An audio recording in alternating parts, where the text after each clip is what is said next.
This is my own experience. I have been anxious to do something, and then I still had to do it, and I had so much practice.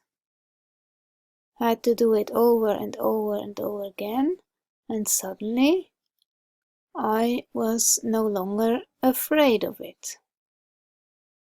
I became experienced and had no longer to think about the steps, but just automatically went autopilot, and it was an easy thing to do. And this is with everything, every skill you learn. In the beginning, it's difficult. It may create anxiety. You may feel a little bit stressed because you think you can't do it, but then you try. You do small steps. You try this, and then once you are able to do that, you go to the next step and do that, and so on. That's like learning martial arts. You can't do a whole form on the first day, so you just train one single movement over and over again. And once you have mastered that movement, you go to the next movement and the next. And then you put all those movements into one form. But you can't learn the whole form all at once. You have to do it in single steps. And that's what the Chinese call making a needle out of an iron block. Takes a lot of time and effort.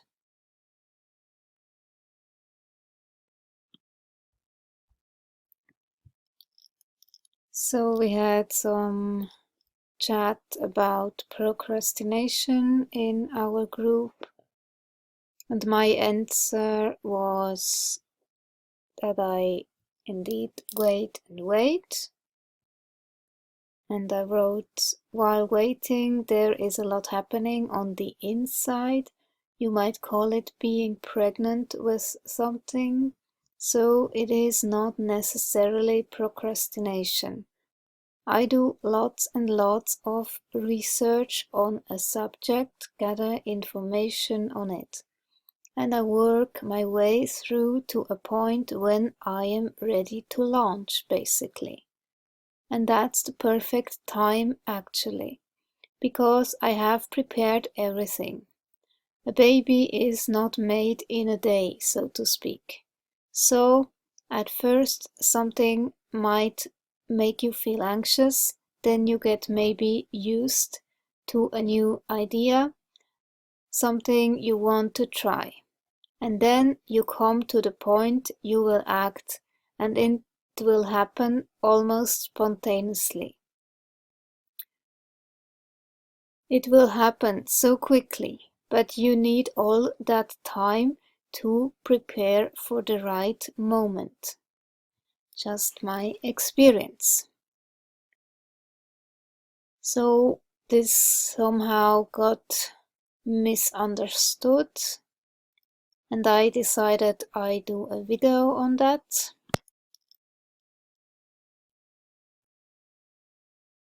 I came across some horse training video, and I found this was such a great step-by-step example that I will include it here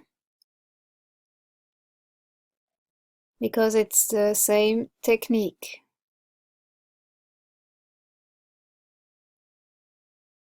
You want to do something, you really want to, but maybe you think, oh, I can't do that, I'm not capable of, or whatever.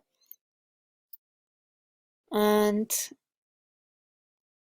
you still start to do some reading about it. You get a little bit more familiar with that, what you want to do. You do a lot of research, you look at pictures, you look up some videos that somebody else did.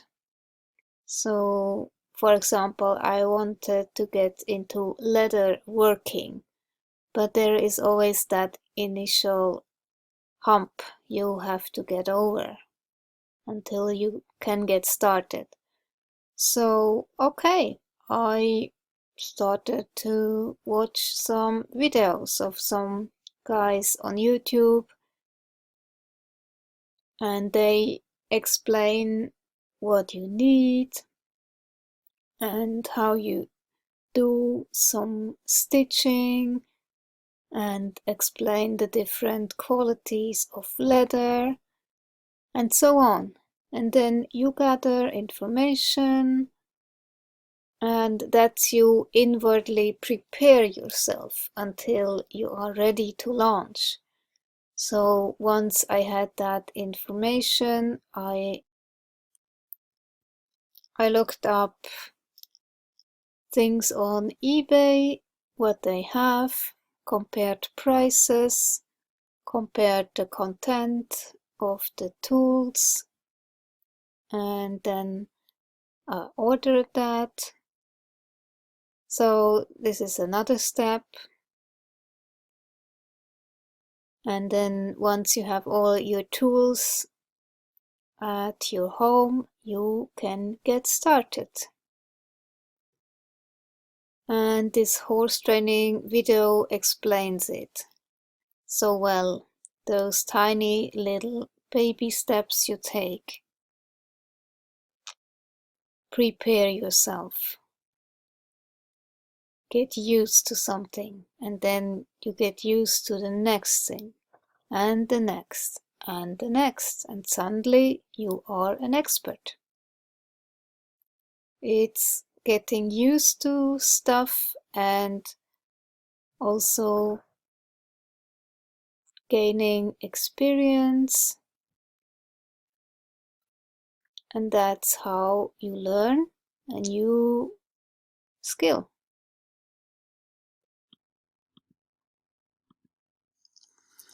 G'day, I'm Warwick Schiller and welcome back to another part of how to survive a freak accident with your horse. And today I want to talk about riding on roads.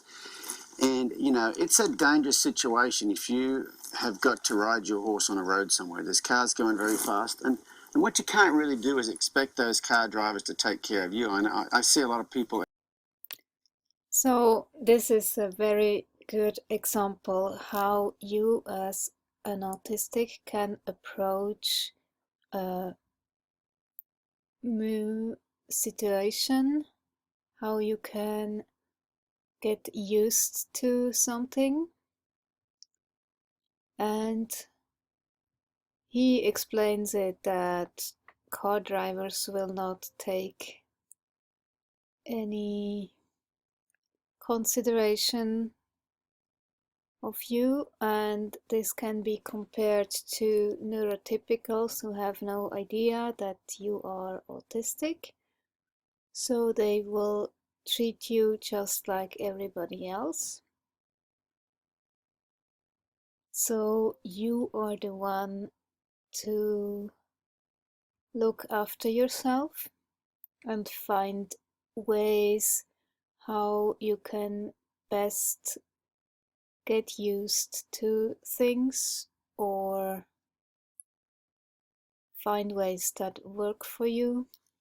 ride them out of the round pen, and they go out in the road, and when a car comes too close, they want to scream and yell at the guy driving the car, like, oh, you shouldn't have come so close. Whereas I think, those horses look like they probably shouldn't have been out on the road in the first place. I'm really big on not having that victim mentality. I was out riding the road and that car didn't slow down. My question is, before you went out on the road, was your horse prepared for the road? Okay, I am not, I'm really big on making sure I teach my horse to do the thing I'm going to do with it. I don't just go and do it. So today I want to talk a bit about some things you can do to prepare your horse for going out on the road. And so what you should do is find yourself a quiet piece of road. This is the road leading up to our house here. So find yourself a quiet piece of road and a vehicle. Okay, have the vehicle parked and not on. Have your horse walk around and past the vehicle that's parked and not turned on. Okay, you want to break it down into as many simple steps as possible. Is your horse concerned with this vehicle when it's just standing there with the engine not running? If it is, well, you'd want to get that bit solved first. So what he just said, you want to break it into as many small pieces as you can. As an autistic, you sometimes get overwhelmed with things when there are too many, or something overwhelms you. So break it into many little pieces. That's what I'm doing. Or make a list. And you have a day ahead of you, and then you have to do this and that and this. And it can be overwhelming. So make a list and write everything down, and then you follow that list. It doesn't need to be in the same order, but then you just cross off everything that's on that list. And then at the end of the day, you look at the list, you have done everything basically. And if you didn't, it doesn't matter, you can do it the next day. Don't beat yourself up. Yeah, and then this is how you break it apart into small pieces, and then it's doable and it will not stress you out. And this horse training is such a great example. And have the person in the vehicle start the vehicle.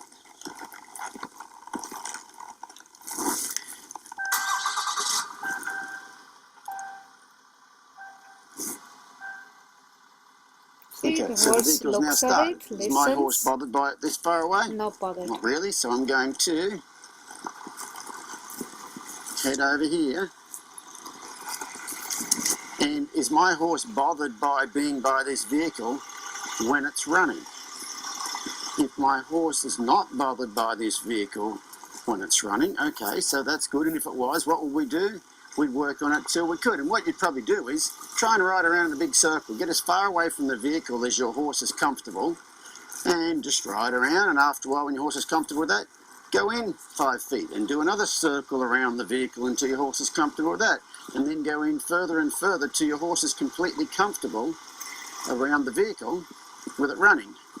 So again, those riding around in circles, first be very far away, see it from far, and then make another circle, come a little bit closer. That's how you also can approach a problem that scares you.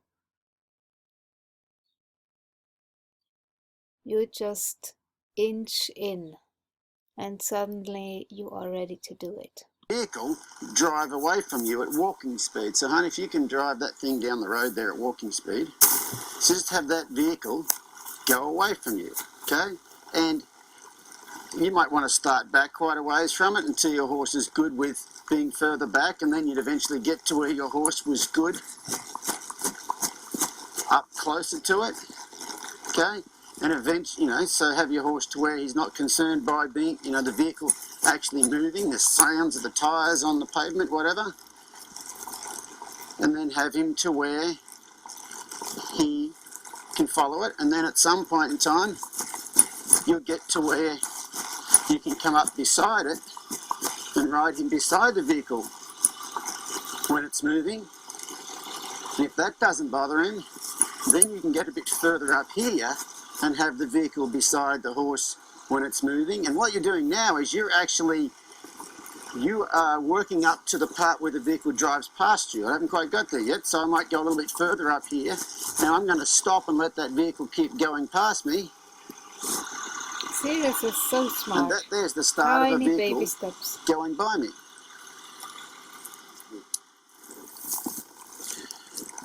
So anything different except us coming up behind it, then getting beside it, and then having it go past us. Okay, what we're doing here is I'm going to get out of this mud here, we're having that car go past us at the same speed it went before, but now we're actually working on that vehicle going by us. It's going to go by us here in a second.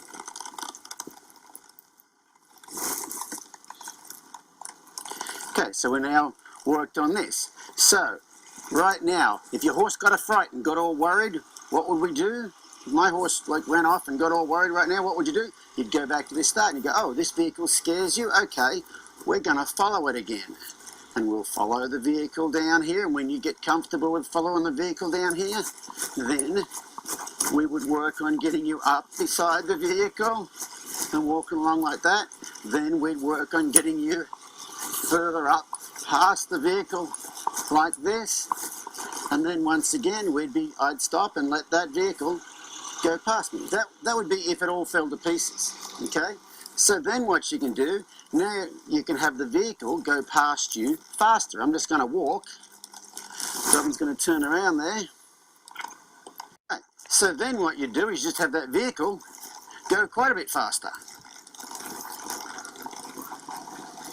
And have them really zoom by you like that. I'll turn around here and I'll have Robin go by much faster. Like I'm going to have her basically gun it. Kind of like some crazy guys will think it's fun to go past you and your horse going flat out. Okay, so go ahead and hit it, hun.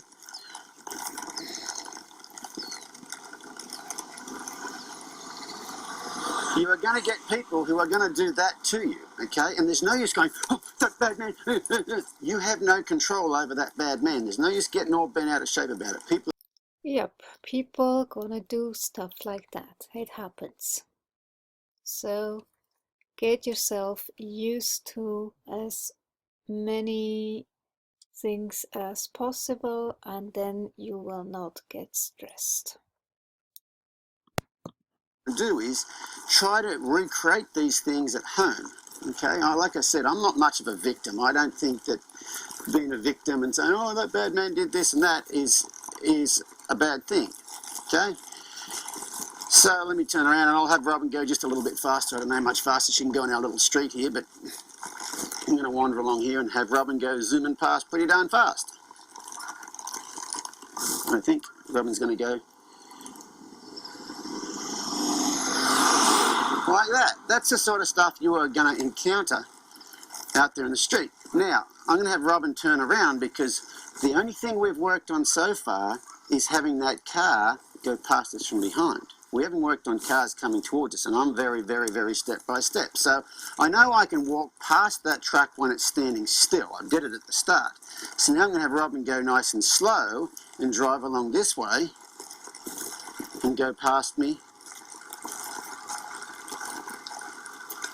like that. But before I ever worry about the things coming towards the horse, I'm going to work on it going away from them. Just that are going to happen when you're out riding. So we are going to have to work on some more stuff. So some of you might be saying, well, but when I do it, they go by and honk their horn at me. What can I do about that? Well, guess what? This vehicle is equipped with a horn, so we can work on that. So go ahead and honk the horn for me, Robin. Okay, so he's good with that. And if you've seen my video on YouTube here on desensitizing the horse to gunfire, it's going to be the same thing. So we honk the horn there, he doesn't bother by it. I'm going to walk up here, I'm going to stop here, honk the horn again. He's not bothered by that. I'm going to walk up here and we're going to honk the horn again. He's not bothered by that. We're going to walk up here and we're going to honk the horn again. He's not bothered by that. I'm going to walk up here we're going to honk the horn again. Okay, he's not bothered by that. So we're taking care of that. Okay, so now, what haven't we taken care of? Well, we haven't taken care of those people who not only do they not follow the road rules, they think it might be fun to scare your horse, okay? So, what Robin's going to do right now, she's going to wind the window down and she's going to bang on the side of the truck and she's going to go, "Yah!" and yell at me.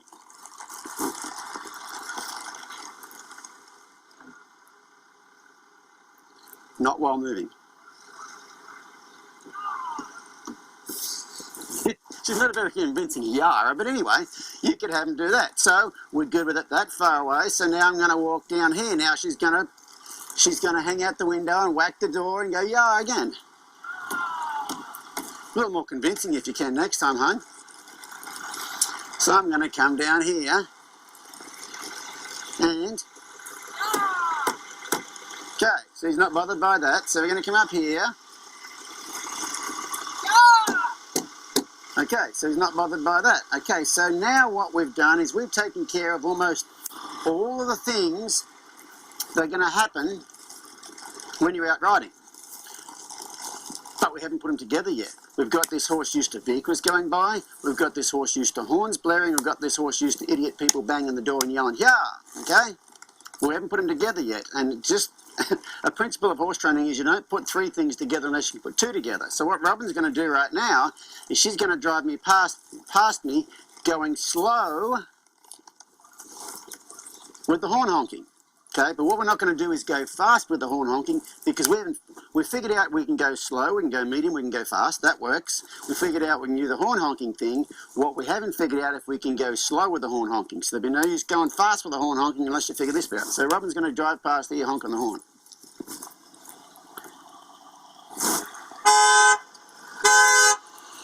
Good.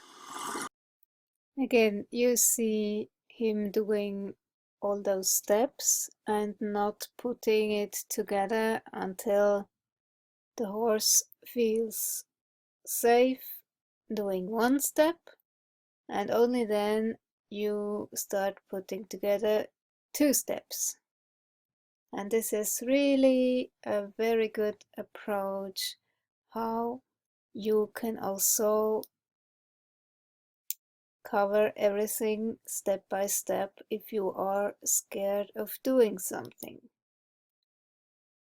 So you do one thing, then you get used to the next, and then you do two together, and suddenly you are an expert and having taught yourself a new thing or learned a new craft.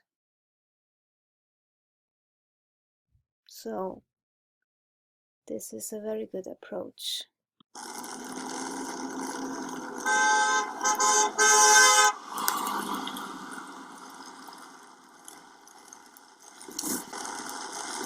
Now, I'm sure you've all experienced that if you've been out riding the road. So then, you would just get faster. But now we're going to do the next one, which would be going toward, just keep driving, hon, coming towards me honking the horn.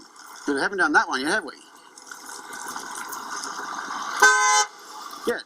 So we got that one sorted. That's not bothering him. And then you would just go back and all you do is go through the slow honking the horn, the medium speed honking the horn, slow from behind, medium from behind, fast from behind, honking the horn. Then you do the slow from the front, honking the horn, medium from the front, honking the horn, fast from the front, honking the horn. Now what we're going to do is we're going to do slow from behind, honking the horn, and banging on the window going, "Yeah." Okay, let me get turned around here, hon.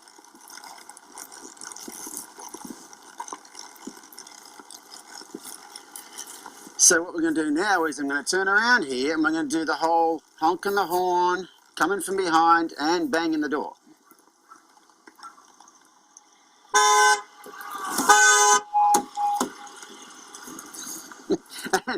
and so on and so forth. And eventually you just work up to where you can get all of those things done. And you might be thinking, wow, that's a lot of work.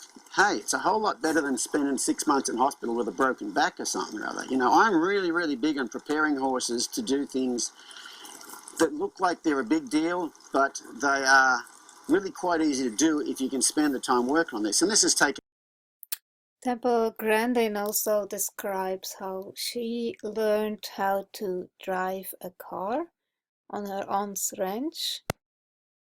She wrote about it in this book, The Way I See It, a personal look at autism and Asperger's. So this is the same step-by-step approach.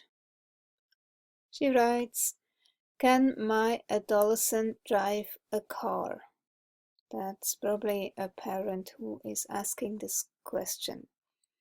Many parents ask me about the ability of people on the autism spectrum to drive a car. I have been driving since I was 18. I learned on the dirt roads at my aunt's ranch. Every day for an entire summer, I drove her old pickup truck 3 miles to the mailbox and back. The truck had a manual gear shift and it would stall unless the clutch was worked just right. Because of the difficult clutch, for the first few weeks, my aunt operated the clutch and I sat beside her, learning to steer. After I learned to steer, it took me several weeks to master the clutch. Aunt Anne made sure I had completely mastered steering, braking, and changing gears before she let me drive the truck on a paved road with traffic. The main difference between a typical adolescent and a person with autism is that more time may be required to master the skills involved in driving a car. And these skills may need to be learned one piece at a time. See, this is the same approach as with the horse training. For instance, I didn't drive on a freeway until I was completely comfortable with lower traffic. The several months of driving in the safe dirt roads on the farm provided the extra time I needed to learn safely. Studies have shown that young adults with ASD perform more poorly in a driving simulator. To help improve these poor skills, the first step I recommend is practice. Practice operating the car in a big, safe place, such as a deserted parking lot or an open field. When a motor skill such as driving is being learned, all people have to consciously think about the parts involved, such as steering or operating the clutch. During this phase of motor learning, the brain's frontal cortex is very active. When a skill such as driving or steering becomes fully learned, the person no longer has to think about performing the sequential steps involved. Steering the car becomes automatic and conscious thinking about how to do it is no longer required. At this point, the frontal cortex and other higher cortical regions are no longer activated. The subcortical region takes over when a skill is fully learned and the skill is executed unconsciously. Brain imaging studies conducted by researchers at the University of Oxford clearly showed how the brain switches to lower-level systems when a complex visual or motor task is fully learned. From an expo in New Zealand, and it was of a, I think it was a dressage prospect. Lady was leading him around, and he was usually quite sort of wound up. And something funny happened when the lady handed me the lead rope. As soon as she handed me the lead rope, all his distraction about everything else went away, and he just kind of softened and came over and engaged with me.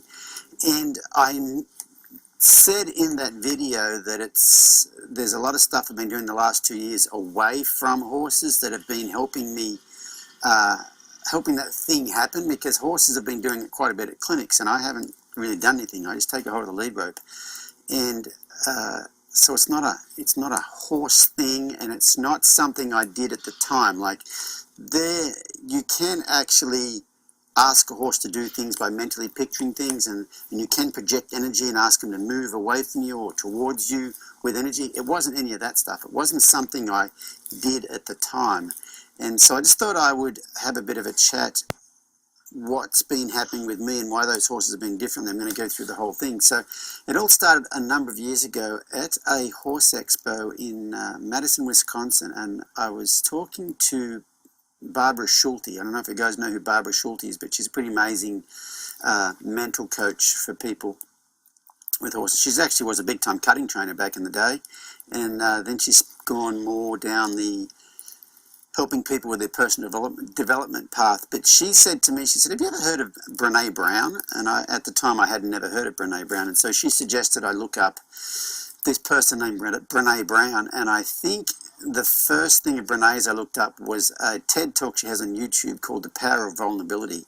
I watched that, and then I got hooked from there, and then I got one of her books, which might have been the book The Power of Vulnerability, but listening to one of her books, in that book, she said you cannot selectively suppress emotions, which means if you suppress the lower ones, you automatically suppress the higher ones. And I never really thought about that, but, as a male of my generation growing up, you're always told that, boys don't cry. So you suppress fear and you suppress grief and you suppress, all the lower emotions. And I kind of knew that, but I'd never thought about the higher ones. Could I experience more joy, more happiness, that sort of thing? And so I thought, well, I know some of my emotions are suppressed, so I talked to somebody I know through horses who's a therapist, a non-event that way. But I did learn a lot of really cool stuff at that thing that has helped me with the horses. And one of them was, one of our homeworks was, this week we want you to count judgmental thoughts every day. So every day you are going to count the judgmental thoughts you have. And so what you should do is keep like a little clicker in your pocket, and every time you have a judgmental thought, click on that. Or maybe put some pebbles in one pocket, and when you have a judgmental thought, transfer them over to the other side. And at the end of the day, you'll know how many judgmental thoughts you had. And I thought, well, this will be easy. I'm just going to put 3 rocks in this pocket, and I'm going to have about 3 judgmental thoughts during the day. And at the end of the day, the number will be 3. I had 21 before breakfast the first day I started. And the big thing about counting judgmental thoughts is when you do that, you really become aware of how many judgmental thoughts you have. And I think when you become aware of how many judgmental thoughts you have, you also become aware of how many of them you have about yourself. And that's a bit of a game changer there. And especially because when you learn to recognize them, you can learn to reframe them. And I'm going to go back to Brene Brown here, because she was very helpful with this. Brene Brown's basically a shame researcher, and she says the scourge of society is shame. Everybody's problems comes back to shame about something. And she says there's a difference between guilt and shame. She says, I am stupid. Guilt is, I did something stupid.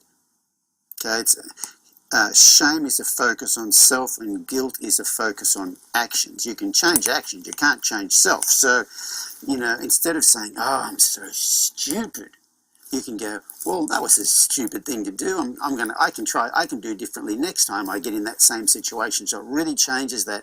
And so when you start to, but you can't reframe that stuff unless you're aware you're having those things, because you have this internal dialogue in your head all the time, blah, blah, blah. It's just going on, and it's almost on a loop, and you don't know you're doing it. And so how that non-judgmental thing helps with the horses is, I think a lot of times with horses, people are like, oh, I'm not good enough to do this, and I'm too whatever. And so they kind of give up on their horses because because they have this judgment about themselves.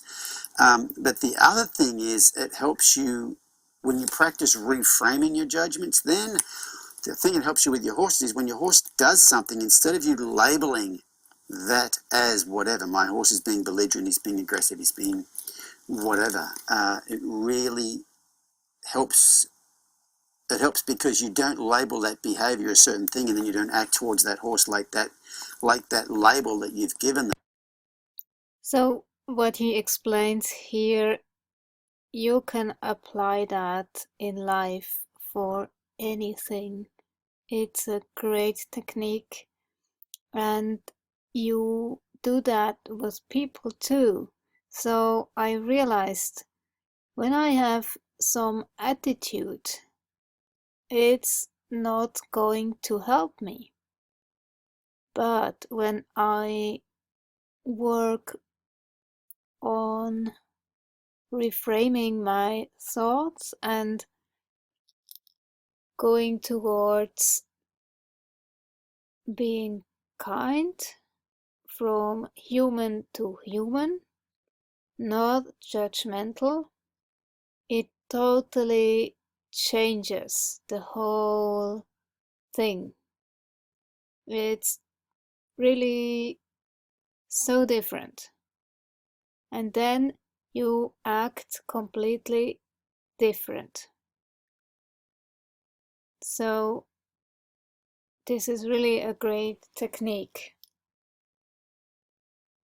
If you have some aversion to do something, you feel stressed, then you can work on reframing your perspective, looking at it in a different way, and this will totally help you to get over your aversion. And then it will no longer stress you because there is no resistance. Label that you've given them, and a number of my videos here on YouTube, you can look them up. I think one's called "When You Change the Way You Look at Things, the Things You Look at Change."